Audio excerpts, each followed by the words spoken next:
চেষ্টা করবে এই খাতাটা খুব ভালোভাবে করার, কারণ এখান থেকে 150 নাম্বার কিন্তু তোমাদের শুধুমাত্র ফাইনাল টিচিংয়ের উপর রয়েছে। যখন তুমি ক্লাসে পড়াবে, স্যার যখন তোমার পিছনে বসে থাকবে, তখন তুমি সবসময় ইন্টারেস্টিংভাবে কিন্তু তোমার পাঠটা শুরু করার। তুমি স্টুডেন্টদেরকে এভাবে কোশ্চেন করতে পারো, আচ্ছা বলো তো, তোমরা আজ সকালে সবাই খাবার খেয়ে এসছো, খাবারকে আমরা ইংরেজিতে কি বলে থাকি? বলো তো, সাইকেলের কোন জিনিসটা ছিঁড়ে গেলে তোমরা সাইকেলে চেপে স্কুলে আসতে পারবে না? তারা কিন্তু খুব সহজেই বলতে পারবে যে চেন। তাহলে তুমি এই দুটো টার্ম বোর্ডে লিখলে, ফুড চেন, তারপর তুমি বলবে যে তাহলে আজকে আমরা এই ফুড চেন সম্পর্কে পড়ব। সুতরাং একটু ভালোভাবে যেভাবে আমি তোমাদেরকে বলে দিলাম পুরো ভিডিওটাতে, যেভাবে ইন্ট্রোডাকশন শুরু করলে, এভাবে যদি পুরোটা করতে পারো তাহলে কিন্তু খুব ভালো একটা নাম্বার কিন্তু তোমরা পেয়ে যাবে। তো এখানে দেখো চার্ট, মডেল, পিপিটি যেসব কিছু ইউজ করা হয়েছে সব কিছু দেখো খুব ভালোভাবে দেওয়া রয়েছে। তো তোমরা আশা করি এই খাতা থেকে অনেকখানি হেল্প পেয়ে থাকবে। তো চলো প্রথম থেকে একবার খাতাটা পুরোটা দেখে নিই। প্রথমে তোমাদের লার্নিং ডিজাইন বানানোর সময় তোমাদের সাবজেক্ট, ইউনিট, অর্থাৎ কোন ইউনিট থেকে তুমি লার্নিং ডিজাইনটি বানাচ্ছ, কোন স্কুলে তুমি পড়াচ্ছ সেই স্কুলের নাম, ক্লাস অর্থাৎ কোন ক্লাসে এই ইউনিটটি রয়েছে সেটি, কোন ডেটে তোমাদের পরীক্ষা হবে সেই ডেটটি, কতজন স্টুডেন্ট সেদিন উপস্থিত ছিল সেই স্টুডেন্ট সংখ্যা এবং তোমার নিজের নাম কিন্তু লিখতে হয়। এরপর দেখো সাব ইউনিটে ওই ইউনিটের আন্ডারে কতগুলি সাব ইউনিট রয়েছে সেগুলি তোমাকে দিতে হয়, এবং আজকে তুমি কোন সাব ইউনিটটি পড়াবে সেটি কিন্তু স্টার মার্ক দিয়ে চিহ্নিত করতে হয়, এবং টুডেজ লেসনের জায়গায় দেখো তোমাকে ফুড চেন বলে লিখে রাখতে হয় যে তুমি যেটা পড়াবে সেটা তোমাকে দিতে হয়। তো ফুড চেন পড়ানোর একটা সুবিধা হচ্ছে এটাই, যখন তুমি ক্লাসে পড়াবে, স্যার যখন তোমার পিছনে বসে থাকবে, তখন তুমি সবসময় চেষ্টা করবে একটু ইন্টারেস্টিংভাবে কিন্তু তোমার পাঠটা শুরু করার। তো এই ফুড চেনের ক্ষেত্রে দেখো একটা সুবিধা আছে, তুমি স্টুডেন্টদেরকে এভাবে কোশ্চেন করতে পারো, আচ্ছা বলো তো, তোমরা আজ সকালে সবাই খাবার খেয়ে এসছো, খাবারকে আমরা ইংরেজিতে কি বলে থাকি? স্টুডেন্টদের মধ্যে খুব সহজেই তারা কিন্তু উত্তর দিতে পারবে যে খাবারকে আমরা ইংরেজিতে ফুড বলে থাকি। এবং তুমি আরেকটা কোশ্চেন করবে যে কতজন সাইকেলে করে স্কুলে আসো, হাত তোলো তো একবার, তার হাত ওঠাবে। তুমি তখন তাদের জিজ্ঞাসা করতে পারবে, আচ্ছা বলো তো, সাইকেলের কোন জিনিসটা ছিঁড়ে গেলে তোমরা সাইকেলে চেপে স্কুলে আসতে পারবে না? তারা কিন্তু খুব সহজেই বলতে পারবে যে চেন। তাহলে তুমি এই দুটো টার্ম বোর্ডে লিখলে, ফুড চেন, তারপর তুমি বলবে যে তাহলে আজকে আমরা এই ফুড চেন সম্পর্কে পড়ব।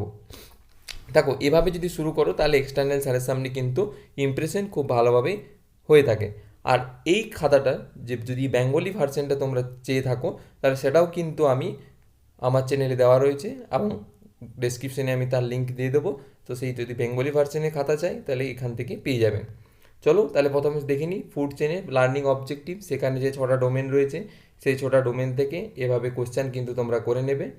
6টা ডোমেন থেকে আশা করি কোশ্চেন তোমরা করতে পারবে। এই 6টা ডোমেন থেকে কোয়েশ্চেন করা হয়ে গেলে তোমরা চলে আসবে অ্যানালাইজ লার্নার্স কন্টেস্টে। এখানে কি হয়, স্টুডেন্টের যে ইনিশিয়াল বিহেভিয়ার সেটা সুনিশ্চিত করার জন্য শিক্ষককে কিছু প্রশ্ন করতে হয়। সেই প্রশ্নগুলো তোমাদের এখানে এভাবে লিখে রাখতে হয়। তারপর চলে আসবে preparation and selection of learning AIDS, অর্থাৎ তুমি কী কী লার্নিং এইড তুমি ইউজ করছো, জেনারেল ম্যাটেরিয়ালে কী কী ইউজ করেছো, স্পেশাল ম্যাটেরিয়ালে কী কী ইউজ করেছো, সেই সব কিছুই কিন্তু তোমরা এখানে দিয়ে দেবে। তারপর চলে আসবে লার্নিং স্ট্র্যাটেজি, অর্থাৎ তুমি কোন লার্নিং ফিল্ডটা কোন স্ট্র্যাটেজি দ্বারা পড়াচ্ছ সেটার জন্য তোমাকে সেটা কিন্তু এখানে একটা লিখে রাখতে হয়। এখানে দেখো ইন্ট্রোডাকশন টু ফুড চেন, তাহলে ইন্ট্রোডাকশনটা তুমি কীভাবে করছো, স্টোরি টেলিং মেথডের মাধ্যমে, যেভাবে আমি তোমাদেরকে স্টোরিটা বললাম যে তোমরা সকালে খাবার খেয়ে এসছো, সাইকেলে কোন জিনিসটা ছিঁড়ে গেলে, তো এইভাবে স্টোরি টেলিং মেথডের সামনে তুমি ফুড চেনটা করলে। বোর্ড ওয়ার্কটা দেখো এখানে খুব ভালোভাবে দেওয়া রয়েছে। বোর্ডে তোমার যখন তুমি পরীক্ষা দেবে তখন ক্লাস, সাবজেক্ট এবং টুডেজ লেসন অবধি কিন্তু লেখা থাকবে। তারপর তুমি ফুড আর চেনটা কিন্তু ওদের মুখ থেকে বলাবে। এরপর তুমি লিখবে যে আজকে আমরা এই ফুড চেনের মধ্যে আর কি কি জানবো, যে ফরমেশন অফ ফুড চেন জানবো, ক্যারেক্টারিস্টিক্স অফ ফুড চেন জানবো, আর different types of food chain সম্পর্কে জানবো। তো এটা তোমার বোর্ড ওয়ার্ক হবে। তারপর চলে আসবে প্রথমে দেখো ফরমেশন অফ ফুড চেন, অর্থাৎ কীভাবে একটা ফুড চেন ফর্ম করে।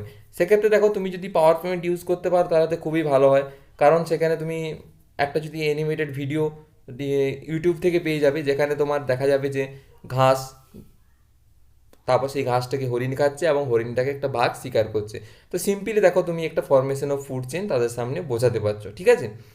এরপর তুমি চলে আসবে, তুমি যদি চার্ট মডেল ইউজ করতে চাও তাহলে 3টে ছবি, ঘাসের একটা ছবি, হরিণের একটা ছবি এবং বাঘের একটা ছবি পরপর দিয়ে তারপর তুমি স্টুডেন্টকে বলতে পারো যে আচ্ছা বলো তো এখানে কি হচ্ছে, কে কাকে খায়, তাহলে এইভাবে একটা ফুড চেইন ফর্ম করে, তাহলে এটার জন্য একটা তুমি টিএলএম বানাতে পারবে। ঠিক আছে, তারপর চলে আসবো ক্যারেক্টারিস্টিক্স অফ ফুড চেইন। তা ফুড চেইনের যে সব ক্যারেক্টারগুলো আছে সেগুলো তোমাদেরকে দিতে হবে।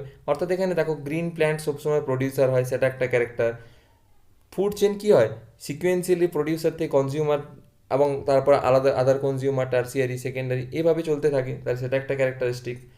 নাম্বার অফ অর্গানিজম কিন্তু গ্রাজুয়ালি ডিক্রিজ হতে থাকে যত উপর দিকে যাওয়া যায়। দেখো পৃথিবীতে যত সংখ্যক প্ল্যান্ট আছে তত সংখ্যক কিন্তু ডিয়ার নেই, আবার যত সংখ্যক ডিয়ার আছে তত সংখ্যক টাইগার নেই, তাহলে এভাবে তুমি কিন্তু তাদেরকে বোঝাতে পারবে। তারপর দেখো ফুড চেনের নেচার কিন্তু খুব কমপ্লেক্স হয়, কারণ দেখো ফুড চেনে তুমি যেটা এক্সাম্পল দিলে সেখানে দেখো একটা ছোট্ট ফুড চেন দিলে, কিন্তু একটা জঙ্গলে কি সেরকম হয়ে থাকে? সেখানে দেখো একটা ঘাস গজাচ্ছে, সেটাকে হরিণও খাচ্ছে, তেমনি ঘাস ফড়িংও খায়, ইঁদুরও খায়, জিরাফ খায়, জেব্রা খায়, তাদেরকে আবার সিংহও খেতে পারে। ঘাস ফড়িংয়ের ক্ষেত্রে পাখি খায়, পাখিকে আবার সাপে খায়। তো এভাবে দেখো অনেকগুলো ফুড চেন একসাথে কিন্তু ফর্ম করে কমপ্লেক্স ফুড চেন বা ফুড ওয়েব তৈরি করে। তো এই ধারণাটা তুমি ক্যারেক্টারিস্টিক্সের মধ্যে দিতে পারবে। এরপর different types of food chain চলে আসবে, সেখানে দেখো grazing food chain, forest food chain আর ডেট্রিটাস ফুড চেন, এই 3টে ফুড চেন সম্পর্কে তুমি তাদেরকে বলবে। এরপর দেখো গ্রেজিং ফুড চেনটা তুমি বোঝানোর সময় তুমি যদি একটা টিএলএম চাও তো টিএলএম ইউজ করতে পারো। সেক্ষেত্রে যে টিএলএমটা হবে সেখানে কী হবে, গ্রেজিং ফুড চেনের জন্য দেখো প্রথমে গ্রাস থাকবে, তারপর তাকে গ্রাসকে গ্রাস ওভার খাচ্ছে, তারপর গ্রাস ওভারকে ফ্রগ খাচ্ছে, ফ্রগকে স্নেক খাচ্ছে, আর স্নেককে ঈগল খাচ্ছে।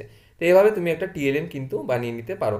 সবশেষে কিন্তু তোমাকে একটা ইভ্যালুয়েশন ডিজাইন করতে হয়, সেখানে কি থাকবে, কিছু কোশ্চেন অ্যান্সারও তুমি লিখতে পারো। আদারওয়াইজ তুমি এইভাবে ফ্ল্যাশ কার্ড বানিয়ে নিয়ে যেতে পারো, A4 পেজে তুমি এই ছবিগুলো সব জেরক্স করাবে। তারপর সেটা তুমি যদি তোমার কাছে পেটি থেকে থাকে তো পেটি মানে হয়তো বুঝতে পারছো, তো সেই পেটিতে সেগুলো ফ্ল্যাশ কার্ড বানিয়ে তারপর তুমি কিন্তু স্টুডেন্টদেরকে একটা একটা করে ধরিয়ে দেবে। তারপর বলবে তোমরা নিজেরা একটা ফুড চেন পর দাঁড়িয়ে পর ফর্ম করো। তাহলে এটা দেখো খুব সুন্দর একটা ইভ্যালুয়েশন, আশা করি সবাই পারবে। দেখো এখানে সূর্য, সে প্রথমে থাকবে, তারপর গ্রাস থাকবে, তারপর গ্রাস ওপার থাকবে, তারপর ফ্রগ থাকবে, তারপর স্নেক থাকবে, তারপর ঈগল থাকবে। তা দেখো ওরা কিন্তু খুব সহজেই এটা ফর্ম করে দিতে পারবে, অর্থাৎ তোমার পড়ানোটা সাকসেসফুল, তারা বুঝতে পেরেছে। এরপর সবশেষে একটা weakness detection for remedial teaching এটা থাকবে। তো এই ছিল তোমাদের যে সেমিস্টার 3-তে ফাইনাল টিচিংয়ের যে খাতা, সেই ফাইনাল টিচিংয়ের খাতা। তো চেষ্টা করবে এই খাতাটা খুব ভালোভাবে করার, কারণ এখান থেকে 150 নাম্বার কিন্তু তোমাদের শুধুমাত্র ফাইনাল টিচিংয়ের উপর রয়েছে।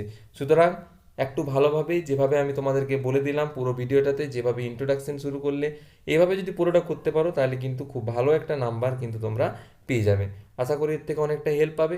তো ভালো লেগে থাকলে অবশ্যই চ্যানেলটা লাইক, শেয়ার এবং সাবস্ক্রাইব করে রাখো, কারণ এই ধরনের ভিডিও, তাছাড়াও তোমাদের ধরো সেমিস্টার 4-এর সমস্ত প্র্যাকটিকাম, এই সব কিছু কিন্তু বিএড রিলেটেড সমস্ত কিছু এখানে আপলোড করা হয়ে থাকে।